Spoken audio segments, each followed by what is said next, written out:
Manx Radio's Countryside is brought to you by NFU Mutual. Hello and welcome to this week's Countryside programme here on Manx Radio. I'm Simon Clark. And I'm Kirree. At the weekend I popped along to the Huyton Riding Club Annual Show, and I also caught up with Shelia Gawne at Pooil Vaaish. I took a trip to the tin bath and snake races held by Ramsey Rugby Club at Mooragh Park. And also I spoke to Dylan Walton, whose wonderful achievement in climbing Snaefell has raised a lot of money for charity. Well, we'll come on to Dylan later in the programme, Kirree. Absolutely marvellous performance that he did. He's raised thousands and thousands of pounds for Rebecca House. So I managed to get him up to the studio and have a chat with him. So we'll hear that later in the programme. But firstly, you've gone to have a chat with Shelia Gawne. Shelia, a very busy lady indeed, with all of the farmers' markets that she attends and also the Farmer's Den farm shop there at Pooil Vaaish. I actually popped along to Pooil Vaaish just before milking to catch up with Shelia and see how the lockdown has been. Well, a bit of a different show day to normal. The Southern District show should be happening right now.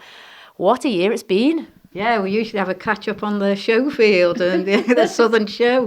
So, yeah, totally different and totally surreal, really. It's we've missed it. There's no markers for each of the events that have gone on, so we won't have a royal show either. So, no, we're going to miss out on catching up on some of the skeet. And that's it. People do use the shows as, like you say, a marker in the year and catching up. And what a year it's been. How have you found the whole lockdown process? Well, from the farming point of view, we still had to carry on, plod on and get up in the morning, milk the cows and feed the calves and all the livestock and weed the veg field and plant the veg. So, yeah, it's just been a normal day for us, really. But like I say, no actual markers throughout the year to mark where we're up to. Each day and week seems to be blending into one. Yeah. That is exactly it. But with it came the support for local produce. And like you touched on, Shelia, you at Pooil Vaaish farm here grow an awful lot of vegetables with the Farmer's Den farm shop and the Isle of Man farmers markets. How have you found the support for local food? I think people have actually realised what there is out there now because they've had to. Unfortunately, things haven't been able to be imported onto the island. So now it's looking for local, and they have been quite good in supporting the local businesses, which is really, really good. And how did you find people's reaction? Because some people were unaware that we have farmers markets, that we sell produce at the farm gates. I bet you met some interesting people along the way. Oh, it's been absolutely amazing. Yeah, there's been a lot of new faces coming to the farm shop, also to the farmers market. And they have actually realised now just what can be grown here on the island and what is available from all the small producers out there on the island. And do you find people will or have stayed with you? Obviously now we've returned to some kind of normal in the Isle of Man. We're in a very, very lucky position. But, will they remain supportive? Some people have. Unfortunately, some people have had to return to work, and quite a few people have been disappointed because they thought it's absolutely great because they can't usually get to a market, but have just had to go back to work, so they've been really disappointed. But we have retained some of the new customers that have come and found us, and they have been supportive, so that is good, and I just hope more will continue to come and find us. And I think with the whole carry-on that's happened, people have realised how important local food is, local food security. Food maybe isn't on their priority list as it used to be many years ago. Well, I think that's quite right, because now they can't go out, they haven't been able to go out for a meal the same. So food to them, you just go out for a meal, you just buy it. But now they've had to stay at home and actually prepare the meals themselves. So it's taken a whole different perspective to them that, we do need food and we do need it locally. And what people are forgetting that across in the UK, there was a lot of flooding. So there's thousands of acres that are having to lay dormant this year that won't be planted because of all the toxins in the soil. So that will stay fallow for 12 months at least.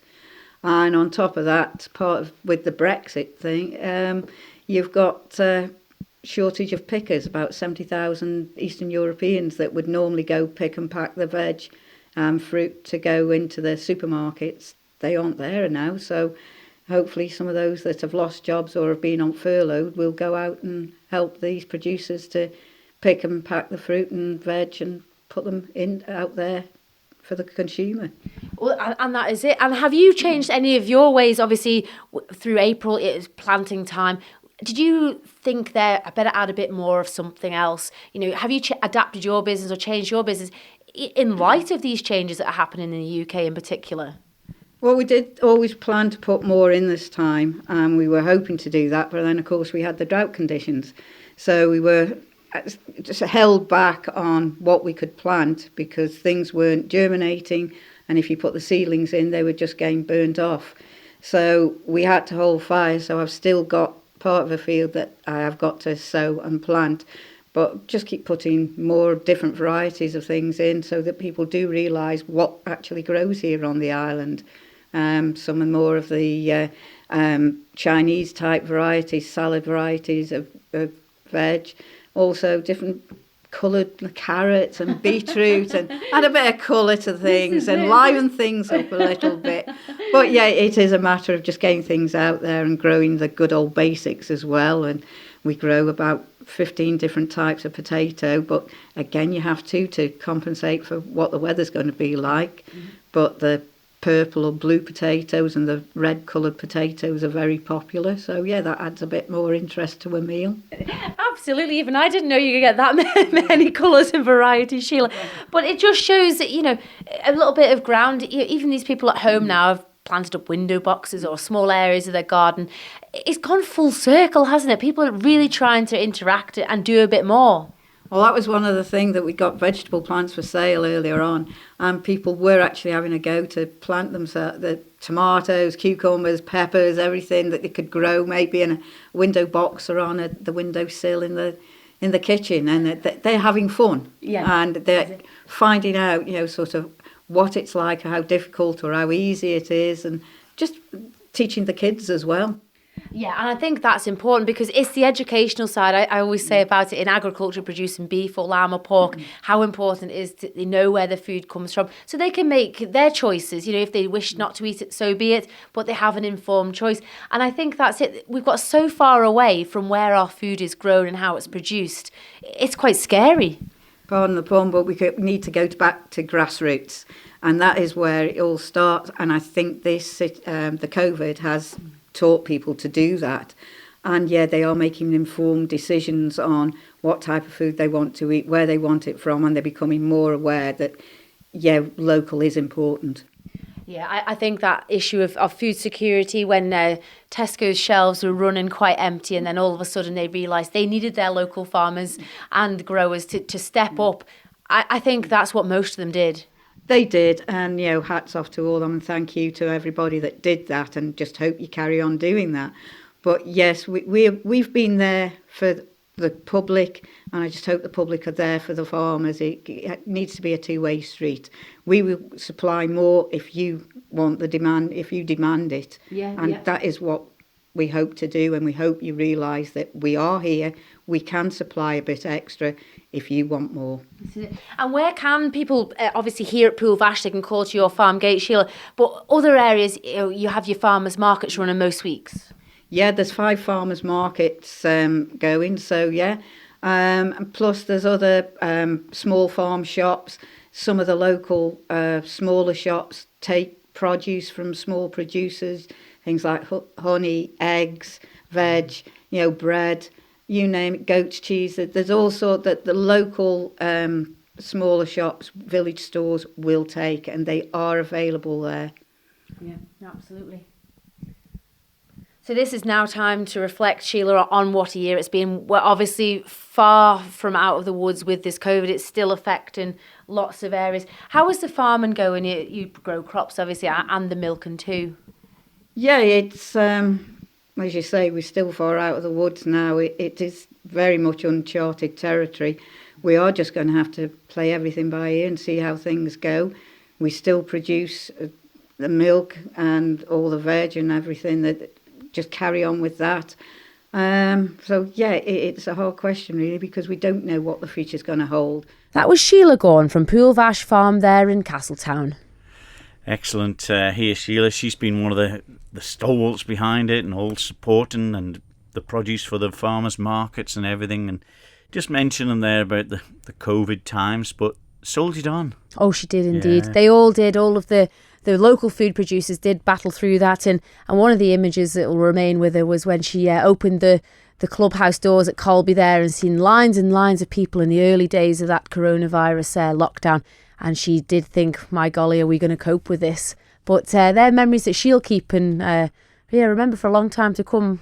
Yes, well, we've all had memories of the tin bath racing at Castletown. Well, it moved its way to the north of the Isle of Man. Different sort of formats, but the tin baths were there, as well as the rubber rings for the snake race as well. It was all put together by Ramsey Rugby Club, and I spoke to one of the organisers, Dave Harding, first. Well, it's a bit of a different event for you fellas. Yes, we've got a lot of help from Castletown Ale drinkers, and it was meant to start off last year as a inter-rugby competition, but a lot of rugby teams had stuff on, so we turned it into like a Ramsey-based comp, and we had 6 teams. But this year, as you can see, we've got 20 teams involved, and it's got bigger and better. It's incredible, isn't it? I thought to myself, well, it's how many people know about it and how many people are going to make their way to the Mooragh Park here, and I'm surprised a lot of people here, and a lot of people taking part, as you said. Yeah, we got 20 teams of 6 people in each team, so there's 120 people taking part.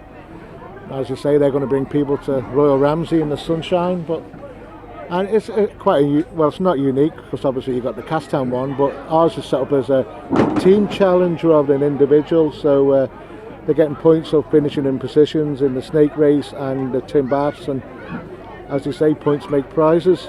Right. Are they all involved in the rugby, or are they from all sorts of lives? Oh no, it's all from all Ireland. We got Quayside Fitness in.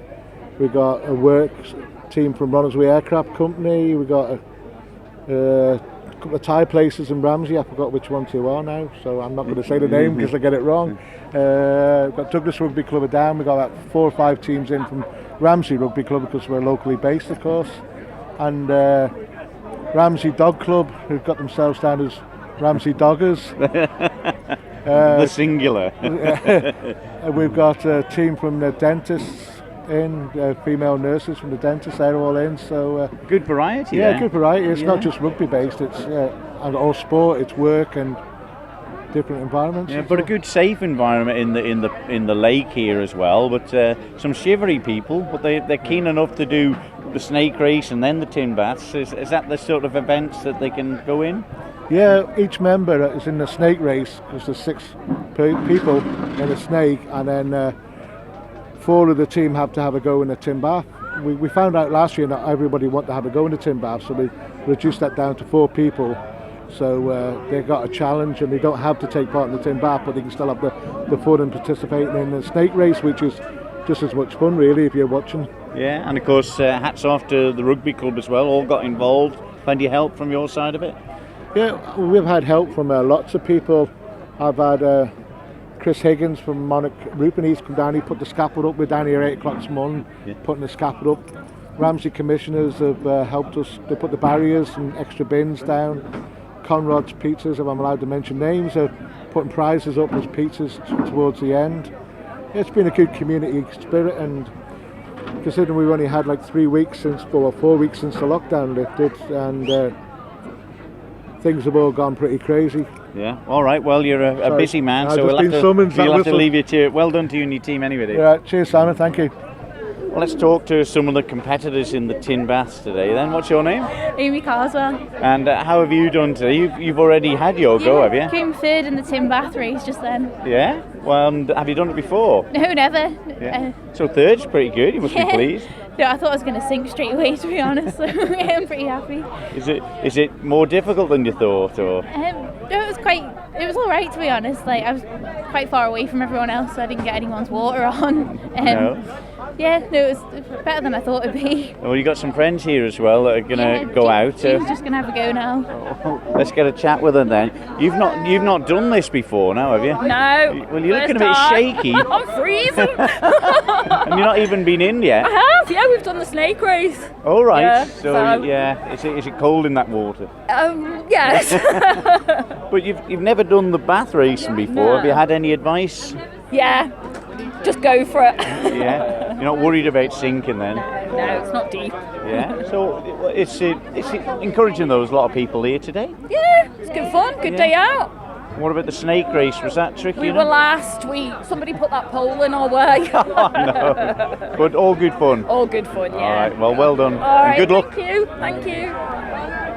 Well, Chris Callow, I think you're chairman of the Castletown Ale Drinkers Society. I am, yeah. I've been for the past few years now, taking over Jed Clayton, which was a big step to take, but yeah, we seem to be doing all right, and we've got this day up here in Ramsey with Ramsey Rugby Club, so it seems to be going well so far. Yeah, it's a bit unusual for you, I suppose. The usual haunt is Castletown Harbour. It is, yeah. What it was, we got invited to Carfest for a couple of years, and then last year we couldn't go because of restrictions on the lake, so I spoke to Dave and just said, how do you fancy doing something on the park up there, and spoke to Ramsey commissioners and they were all up for it, spoke to the Venture Centre, and yeah, it was just, so we tried it last year and then we've gone bigger this year. So yeah, and I've been talking to a few people round about who've never entered the tin baths in Castletown, you know, the famous world champions and everything, but they're having a go today, and there's plenty of friendly advice getting given. Yeah. Some not so clever, I would think. Yeah, it's amazing just how many people from up north don't actually know that tin bath exists, and we've been going for 49 years now, so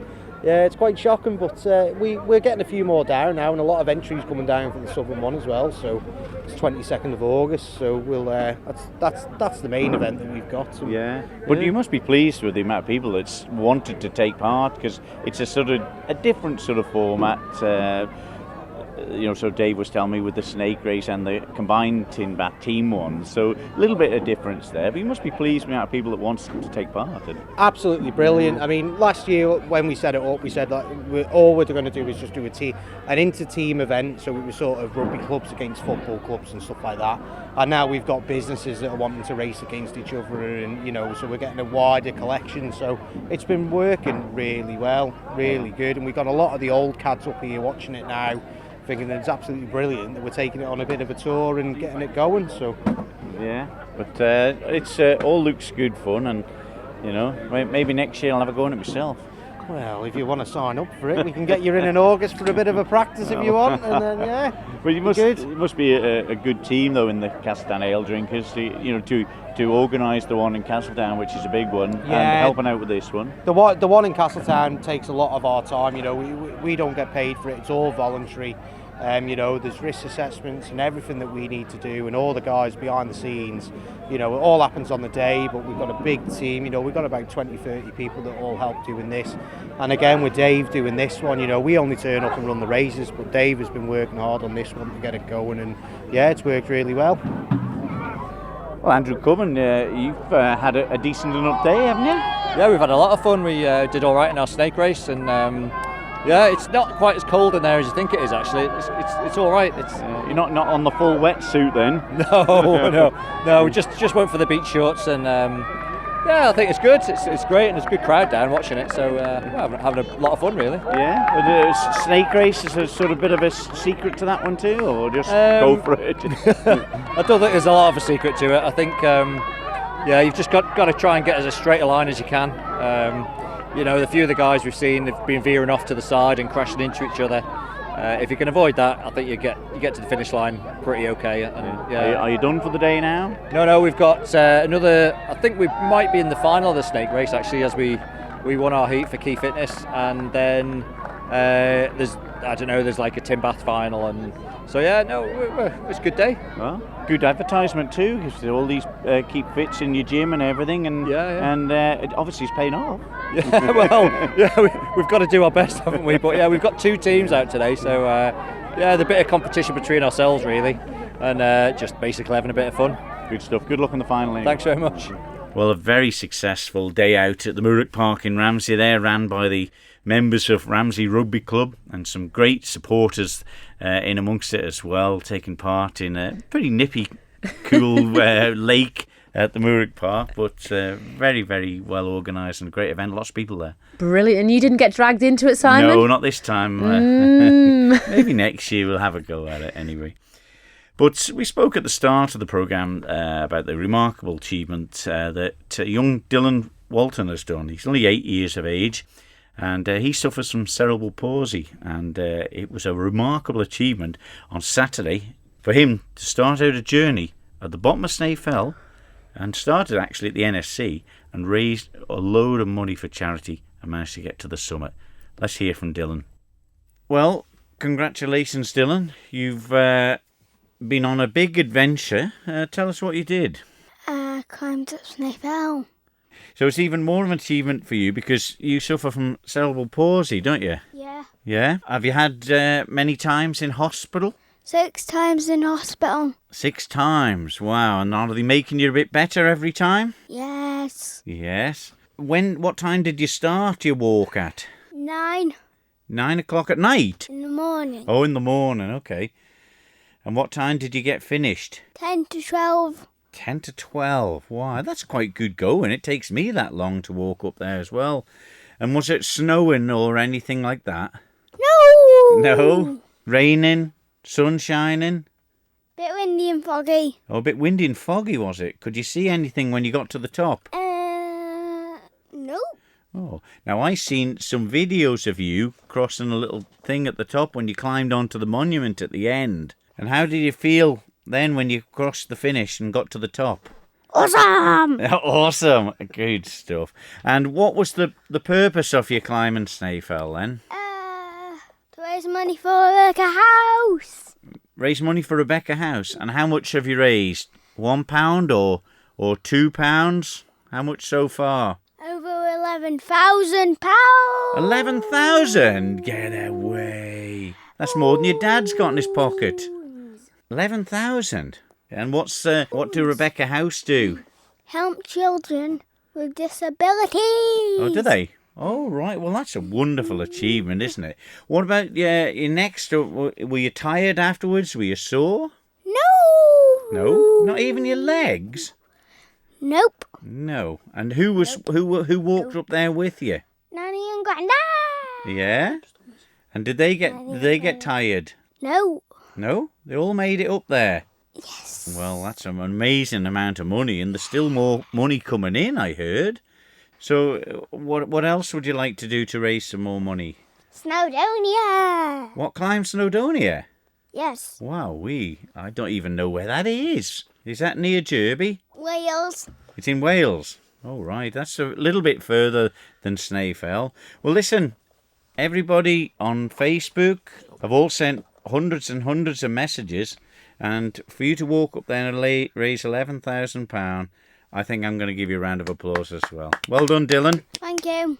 Dylan Walton raising over £11,000, Kirree. My Rebecca House. goodness Unbelievable, me, isn't it? what an achievement. I can't even remember the last time I climbed Snaefell. He's putting me to shame. My golly, what an achievement. It certainly is. You know, he's had a tough battle in his 8 years so far, but he's soldiering on with great spirit, and I'm sure the amount of people that's got behind him with this, this will spur him on even more. He's What an heading to inspiration, Snowdonia. really. Heading to Snowdonia, yeah.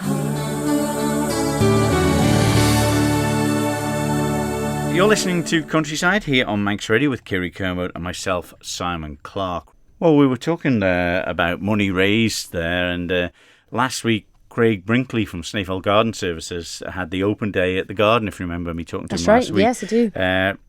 They managed to raise over £1,700 that day with their open garden for the air ambulance. So well done, Craig, and your team for that. Okay, our last bit then was involving horses, Kirree. Yes, fearsome beasts they are indeed, but I popped along to Great Meadow on what would have been the Southern Show weekend to a show with a bit of a difference. The Huyton Riding Club had their annual display of in-hand, ridden and fun show. I caught up with some of the organisers and competitors on the field. Well, who do we have here? Hi, this is Emma Redmond. And Lexi Linney. well, congratulations, the two of you come out of the arena with a red rosette. What kind of effort have you had to do to get in this competition this morning? Well, quite a lot of bathing and making a very dirty pony white again. And this pony, for our listeners, is very, very white. Yeah, she's her name's Dinky, and we've had her about 6 months, haven't we? But this is our first show that we've done with her, so to come away with the red rosette, we're made up, aren't we? Yeah, she's been very good, isn't she? So, Lexi, how does it feel to be sat on top of a pony 3 foot off the ground, because you're only little? You enjoy it? Yeah. How old are you, Lexi? 6. 6. Are you not afraid to be sitting on top of this pony? No. So Emma, as a mum, you must be very, very proud of her today. And what kind of, exercises have to go into have the child to perform as well? Because she's only young, 6 years old. Yeah, definitely. I mean, it's all about building her confidence as she's happy on board and they get to know each other, but they're forming a great partnership. And, Lexi does love it. Her confidence is growing all the time. So to come here and then, obviously do well and, even just have a good day and the pony behave and Lexi has a good day. That's what it's all about for us. It is, absolutely. And yourself, have you always been a horsewoman? Yes, I have, yeah. I have a horse who's recently retired, but definitely it's in our blood a little bit. We love it. Yeah, and that's obviously filtering through in the smile on Lexi's face here. Absolutely fantastic to come away. But the rest of the day is only young. Have you got more classes? We've got a few more. I'm just trying to work out the schedule, what's next. But just make sure we're organised and ready for the next ones. But I'm glad the rain has stayed away, which makes a big difference. Yeah. Megan, well, the weather's held with it for the Huyton show today. What a day, absolutely fantastic. Young and old, how has it been on the organising front? Very short notice, obviously, with everything that's gone on. We've used My Riding Life for the first time, which has worked out pretty well. So generally, pretty good. Yeah, that's it. But it takes an awful lot of effort, a lot of cooperation and coordination, isn't it, to get everybody in the one place, especially after all the restrictions have been lifted here in the island? Yes, definitely. Are the people that are practising here today, I obviously see them in the warm-up rings and then obviously going into the rings. Sessions like this, does this give them experience to go away and compete in the UK? Are sessions like this really beneficial to the rider? Yes, definitely. We were originally going to plan an affiliated show that we were going to have in May, but obviously that got cancelled with everything. That would have been qualifiers for UK championships from various different clubs. Unfortunately, that couldn't go ahead. Huyton is all about grassroots. That's what we've always aimed at doing, is giving people a place to start to move on up and go places and do things and compete more on the island. It's more about learning and experience. Obviously today's ended up being quite a mixed bag. We've still got our fun show ring to encourage people that haven't been out showing before, and we've got 2 bigger rings of more formal show classes as well for people that just needed to get out with everything that's gone on that's not happening. So that was the idea and that's what we've done, and it's been a massive turnout. We're really, really happy with it. Oh, absolutely. But these girls and boys will have been on their horses in lockdown, throughout lockdown. Are they been in their full training regimes? Would they have carried on all the work as if it was going to be a normal year? Like, how does it stand now with obviously nothing to really aim for? Will it be just rolled over for next year? A lot of the big shows like Hoys and everything are cancelled this year now. They're not going ahead in the UK. I think a lot of riders did not work the horses during lockdowns. The advice was not to. So people have had to get the horses out and get them fit and get them going again with things picking back up again. Everyone's been different. Yeah. Penny Harris, your first competition here at Great Meadow. And you are sat on, who's this? Belle. Belle. What did you think of your first competition here today? Good. Enjoy it? Yeah. And did you win any prizes? Yeah. What did you get? 1 white, 1 and 3 blues. Oh my word. And your mum is very, very proud of you. Jenny, congratulations. First show with a 4-year-old.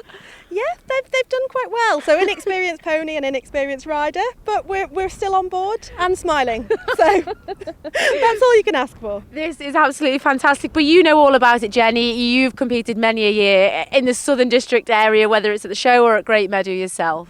Yeah, mostly riding. So this is my first experience of lead rein and not been on board myself. But it's a whole new world to do. But yeah, Penny seems to be enjoying it, so that's all that's important. And you look very dapper in your tweeds and your posh feathered hat. Absolutely stunning. And this is all part of it.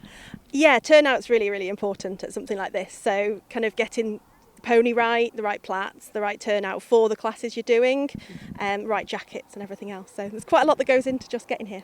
Well, this is it. And like you said earlier to me off air, that you were actually a rider yourself, but now with the children, with your profession, it's just no time left. No, absolutely no time whatsoever. So I just think we can just about manage 1 pony at the moment. So I'm happy to stay on the ground and let the kids have their turn now. Well, a fantastic day for everybody. Oh, there's loads of people here and everyone's having a nice time. So that's good. Sienna, congratulations, you won. Oh, the pony's trying to eat my muff. Sienna, congratulations, well done. Thank you. And who have you got here? What's your pony called? Barbie. Barbie. And what did you have to do to win this competition? I had to try my best and try and lead Barbie really well and promise her some treats after. Oh, I see. So there's a little bit of bribery in it. But how do you feel? How does it feel to get that big red rosette? It feels really good and nice. That's good. A lot of hard work has gone into getting this pony ready for today, I could imagine. Yeah. Yeah. What would you have to have done this morning? What time were you up? I can't remember. Far too early, but I bet you were really excited, were you? Yes. Yeah. So what about the rest of the day? Is that you finished now? I've got 2 more. 2 more after lunch, but they're riding. And which is your favourite part? The in-hand part with Barbie or the riding? Probably it's going to be the riding. Yeah. And how old are you? 9. 9, goodness me. So Barbie and yourself will be riding this afternoon, or are you going to use a different horse? Still Barbie. Still Barbie. Best friend? Yeah. Oh. Sophie Fibbin, well done coming out of the arena with a red rosette, which everyone wants. But what a strong class you were in. Yeah, it was really strong. Evie behaved really, really well. Really pleased with her. And Barnaby rode like a little star.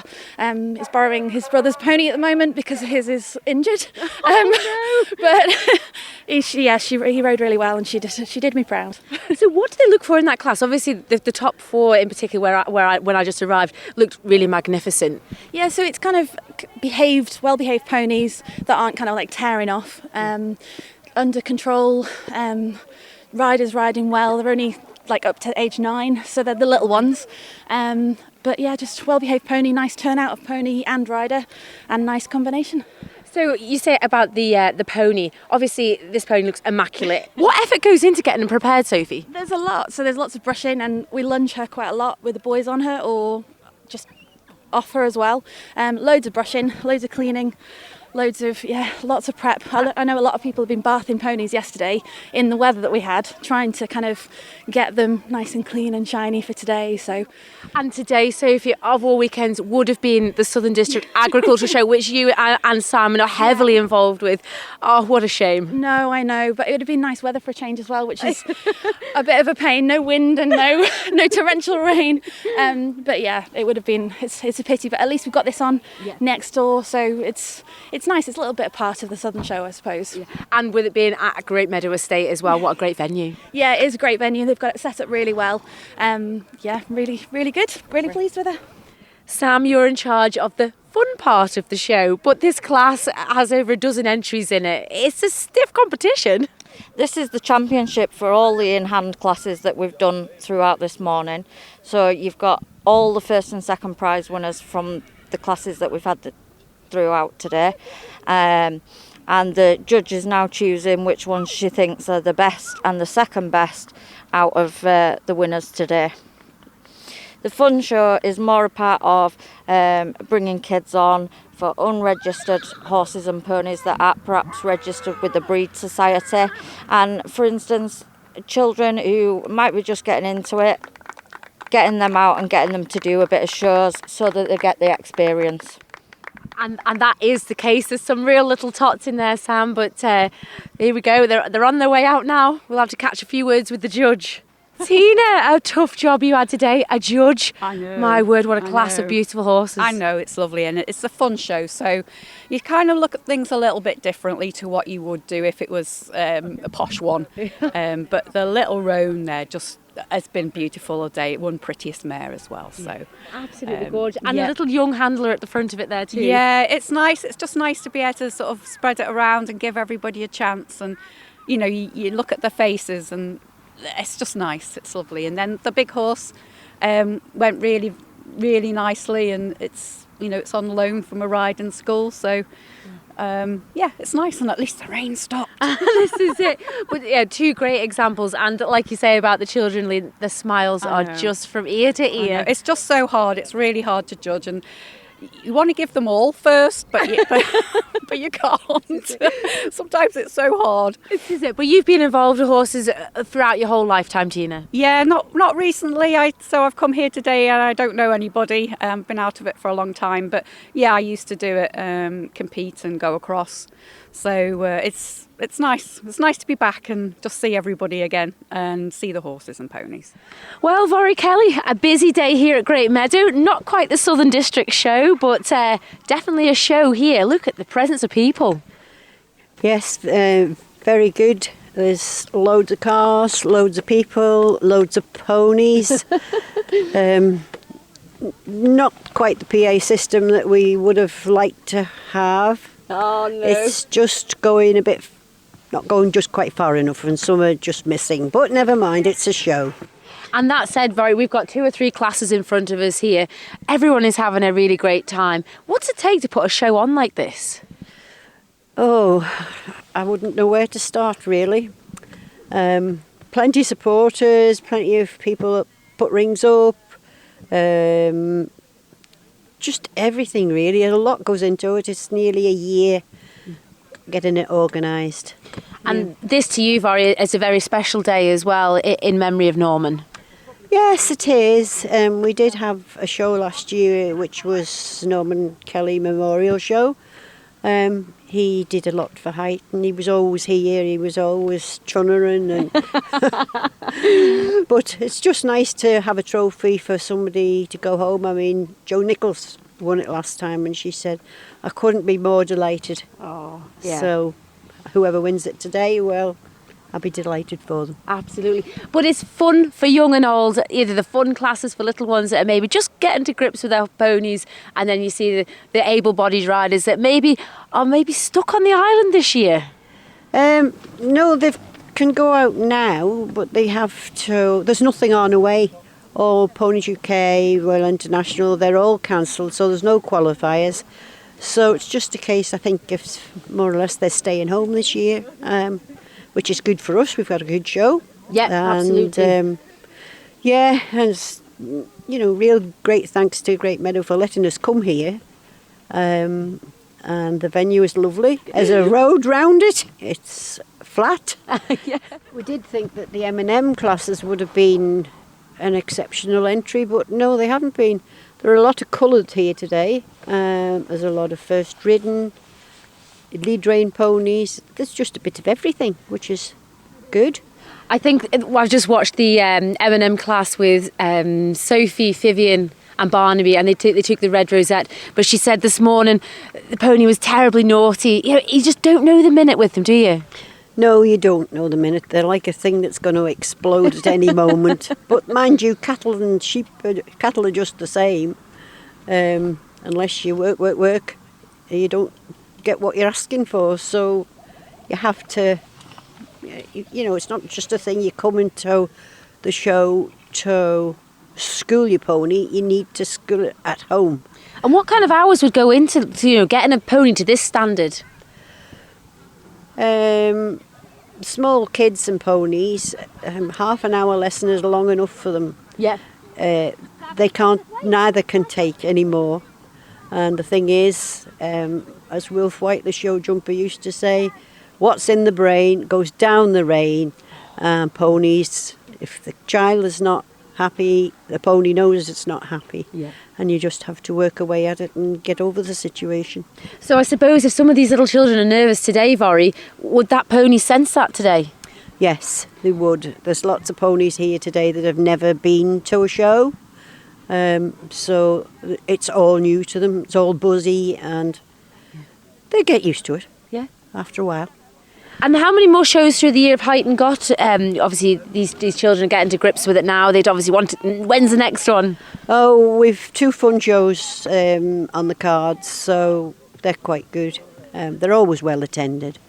Huyton always started off as the grassroots for kids, sort of going from lead rein, and that's what we sort of specialised in, and now it's come to fruition today. That was some of the organisers and competitors at Great Meadow for the Huyton Riding Club annual show. I bet you they were all glad to get out and about and have an event. They really were, Simon. It made a huge difference to some of those little girls and boys that were out for the first time this year, and some of them their first time ever at a show as well. What a wonderful turnout, as you heard there from some of the organisers. None of them got on the horse backwards or anything. They've forgotten how to ride them. Some of those horses are a little bit naughty. There was an odd child getting flung here and there, but they got up and got back on. Well, that's the only way to do it, I suppose. Lovely. Don't forget, you can listen to the programme again on the podcast on Manx Radio's website, and you hear the full interviews on the podcast as well. That's the benefit of that. We'll be back next Tuesday with more from Countryside. So from me, Simon Clark. And me, Kirree Kermode. We'll see you then. Bye-bye. Bye-bye.